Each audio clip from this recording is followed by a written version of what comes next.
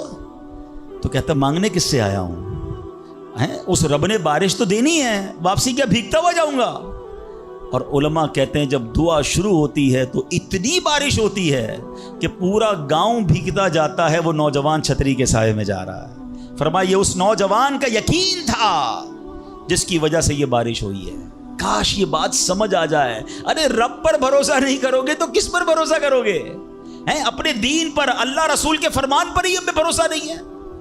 غور کیجئے، یہ یقین لے آؤ واپس، زندگی میں موج آ جائے گا، زندگی اتنی پرسکون ہو جانی ہے اگر اللہ کے فیصلوں پر یقین آ جائے، اللہ کی عطاؤں پر یقین ہو جائے، آخرت کے وعدوں پر یقین ہو جائے، نبی پاک کی حدیثوں پر یقین ہو جائے۔ اعلیٰ حضرت رحمۃ اللہ تعالی علیہ کا کیسا یقین تھا؟ ایک بار غالباً اپنی والدہ کے ساتھ حج پر جا رہے تھے۔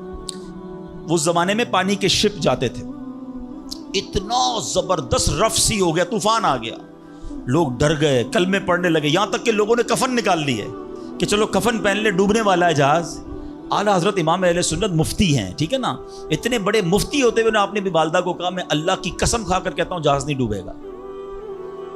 تھوڑی دیر ہوئی تو ایسا ہی ہوا، جہاز کو کام ڈاؤن ہو گیا، سب خیر سے پہنچ گیا۔ تو ماں نے کہا بیٹا اتنی بڑی قسم کیسے کھا لی تم نے؟ کہ میں نے نبی پاک علیہ الصلوۃ والسلام کا فرمان سنا ہے، جو کشتی میں بیٹھ کر یہ دعا پڑھ لے، بسم اللہ مجریہا و مرساہا ان ربی لغفور الرحیم، وہ کشتی نہیں ڈوبے گی۔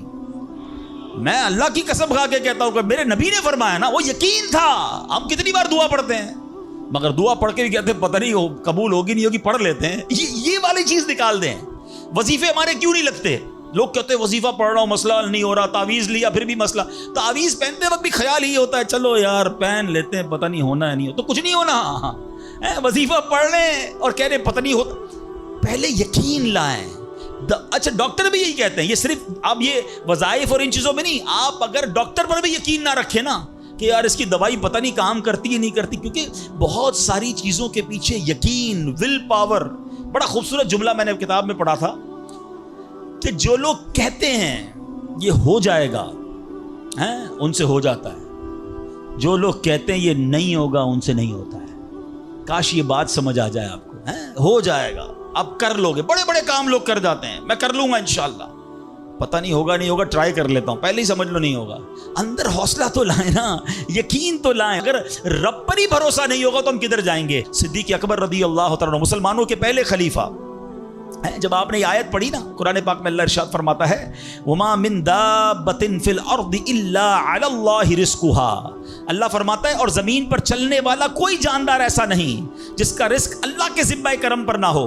آپ فرماتے کہ جب سے میں نے یہ آیت پڑھ لی خدا کی قسم میں نے روزی کی فکر کرنا چھوڑ دی ہے، کہ جب اللہ نے ہر کسی کا رزق اپنے ذمے پہ لے لیا تو مجھے کس بات کی ٹینشن ہے؟ کاش ہمیں یہ بات سمجھ آ جائے کہ ہمیں اب ذرا غور کریں۔ ابھی یہ اجتماع ختم ہوگا، اگر میں آپ سب کو کہوں کہ بتائیں آپ کے لیے کیا دعا کروانی ہے تو تقریباً 70-80% لوگوں نے پتہ کیا کہنا ہے، حضور روزی میں برکت کی دعا کر دیں، کاروبار میں برکت کی دعا کر دیں، نوکری نہیں لگ رہی اس کی دعا کر دیں۔ میں نہیں کہتا یہ دعا نہیں کرنی چاہیے، اللہ سے نہیں مانگیں گے تو کس سے مانگیں گے؟ لیکن کوئی تو کہے کہ میری ایمان پر موت کے لیے دعا کر دیں، میری قبر جنت کا باغ بن جائے اس کے لیے دعا کر دیں، میں آخرت میں جاؤں تو اللہ مجھ سے راضی ہو جائے اس کے لیے دعا کر دیں۔ فرق دیکھیں، میری اور آپ کی ٹینشن کیا ہے؟ دنیا، روزی، مال، حالانکہ اس کا وعدہ ہے دانے دانے پر لکھا ہے کھانے والے کا نام، مجھے مل کر رہے گا، مگر اللہ نے مغفرت کا وعدہ نہیں کیا ہے۔ اس کی دعا کہاں ہے؟ اس کی ٹینشن کیوں نہیں ہے؟ ایسے کئی لوگ مجھے بھی ملے، آپ کو بھی ملے ہوں گے، یار رات کو نیند نہیں آ رہی، کیوں؟ بس یار کاروبار کی ٹینشن بہت ہے۔ کبھی زندگی میں ایک رات میری اور آپ کی ایسی گزری کہ اس ٹینشن میں نیند نہ آئی ہو کہ قبر میں جاؤں گا تو قبر جنت کا باغ بنے گی یا دوزخ کا گھڑا بنے گی؟ کلمے والی موت ملے گی کہ نہیں؟ جنت میں جاؤں گا یا دوزخ میں جاؤں گا؟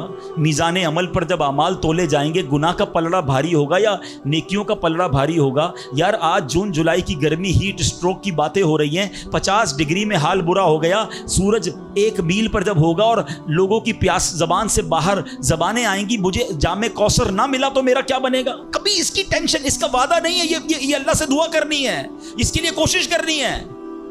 ساری زندگی ایک ہی ٹینشن، چھوٹا گھر ہے تو بڑا کرنا ہے، کاروبار کو وسیع کرنا ہے، اور آمدنی. اور میں نہیں کہتا دعا نہ کریں، کوشش نہ کریں، خدا نہ خواستہ اس کا کوئی یہ مطلب نہ لے کہ چلو بھائی اب تو اللہ نے اپنے ذمہ کرم پر لے لیا تو اب کوئی کام کاج نہیں کرنا. نہیں، دنیا عالم اسباب ہے، اسباب کا کشکول لے کر بارگاہ الہی میں جانا ہے اور توکل والے انداز میں دعا کرنی ہے، تو اپنی رحمت کے سمندر سے ہمارے اسباب کے کشکول میں وہ ہماری روزی عطا فرمائے گا. اسباب اختیار ضرور کرنے، مگر اسی فکر میں زندگی تو برباد نہ کر دینا کہ سارا صبح سے لے کر شام تک ایک ہی ٹینشن. بھروسہ رکھے رب پر، یقین رکھے رب پر. آج حال یہ ہے بچہ پیدا ہو جائے تو ٹینشن، او ہو اب میرا بچہ ہو گیا، اس کی آگے پرورش میں کیسے کروں گا، اس کی تعلیم کا کیا ہوگا، اور خاص طور پہ بچی پیدا ہو جائے تو ایسے بدبخت لوگ ہیں کہ اب جناب بیوی کو برا بھلا کہہ رہے ہیں، خاندان میں جھگڑے ہو رہے ہیں بچی کے پیدائش پر کہ اب اس کی شادی کیسے ہوگی، یہ تو بوجھ آ گئی ہے. معاذ اللہ. سمجھ نہیں آتی کہ جس رب نے بچی دی ہے انشاءاللہ رزق بھی وہی دے گا، اسباب بھی وہی دے گا. ارے جب اس نے مجھے پالا ہے وہ اس کو بھی پالے گا. کیا خوبصورت بات علماء نے لکھی، جو رب ہاتھی کو من اور چونٹی کو کن دے سکتا ہے وہ مجھے بھی میرا رزق عطا فرمائے گا. آپ ذرا سوچے تو صحیح، کس کس کو رزق دیتا ہے. حدیث پاک کا مضمون ہے تم اللہ پر بھروسہ کرو، جیسا بھروسہ کرنے کا حق ہے وہ تمہیں ایسے روزی دے گا جیسے پرندوں کو روزی دیتا ہے. پرندوں کو سمجھتے کتنی کیسے روزی ملتی ہے؟ کبھی گھونسلے دیکھیں پرندوں کے؟ اچھا پہلے تو یہ نہیں پتا، کراچی والوں کو تو پرندے دیکھنے کو نہیں ملتے. ہم نے درخت کاٹ کے پورا شہری کنکریٹ کا جنگل بنا دیا. ورنہ یہ پوچھے بزرگوں سے، ہم بھی چھوٹے تھے تتلیاں بھی دکھتی تھیں، صبح مدرسے اسکول جاتے تھے تو کوئل کی آواز بھی آتی تھی. اب تو کراچی والوں کے ہارن کی آواز آتی ہے ہم کو. اب تو یہ پرندے بھی چلے گئے. کہاں چلے گئے؟ ہم نے درخت کاٹے، ہمیں اندازہ ہی نہیں کہ درخت ہے کیا. آج گاڑی پارک کرنے کے لیے ہر بندہ درخت کا سایہ ڈھونڈ رہا ہے مگر درخت لگاتا نہیں ہے. کاش یہ بات سمجھ آ جائے کہ جتنے درخت لگتے جائیں گے شہر یا ملک خوشگوار بھی ہوگا، موسم بھی کول ڈاؤن ہو جائے گا. یہ جو آج ہم کہتے ہیں نا اتنی گرمی بڑھتی جا رہی ہے، اس کی ایک بڑی وجہ یہ ہے، یہ میرا موضوع نہیں ہے، لیکن جو موسم کا تغیرات، کلائمیٹ ڈس آرڈر ہے. کاش یہ بات سمجھ آئے کہ پلانٹیشن نہیں ہم کر رہے، ہم پودے نہیں لگاتے بلکہ پودے کاٹ دیتے ہیں. کتنے درخت کاٹے، کتنے جنگل ختم کر دیے ہم نے. الحمدللہ دعوت اسلامی کا شعبہ FGRF، اب پلانٹیشن ہم کرتے چلے جا رہے ہیں. 30 لاکھ پودے لگائے مگر یہ تھوڑے ہیں. کاش میری یہ بات لوگ سن رہے ہوں کہ اگر آپ نے اپنے آنے والی نسلوں کو خوشگوار موسم دینا ہے، اچھے حالات دینے ہیں، ٹھنڈی چھاؤں دینی ہے، آکسیجن کی فیکٹریاں دینی ہیں، تو ہم سب کو کم از کم ایک پودا لگانا چاہیے. 24 کروڑ پاکستانی سب صرف ایک پودا لگائیں اور اس پودے کو درخت بنائیں. صرف پودے کو بچے کی طرح پالیں. آپ یقین کریں ہمارا ملک ایک پورا ملکی باغ بن جائے گا.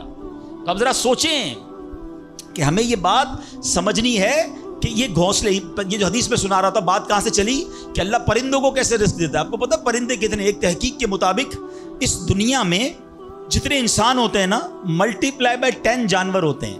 اگر 800 کروڑ انسان ہیں، 8 ارب کے قریب آبادی ہو گئی دنیا کی، 800 کروڑ 8 ارب، تو آپ سمجھو کہ 80 ارب جانور ہیں دنیا میں. اور کہا جاتا ہے ملٹی پلائی بائی 10 کریں اس کو تو اتنے پرندے ہوتے ہیں. یعنی اس کا مطلب 800 ارب کم و بیش پرندے ہیں دنیا میں. آپ نے پرندوں کے گھونسلے دیکھے کبھی؟ یہ جب گھر سے صبح اڑتے ہیں نا اپنے گھونسلے سے، سب کے پیٹ خالی ہوتے ہیں. گھونسلے میں کوئی کبڈ نہیں ہوتی ہے، کوئی شام کا دوسرے دن کا چارہ نہیں ہوتا ہے، بچے چھوٹے چھوٹے چھوڑ کر جاتے ہیں. مگر یہ 800 ارب پرندے جب شام کو گھونسلے میں آتے ہیں اللہ سب کو رزق دے چکا ہوتا ہے.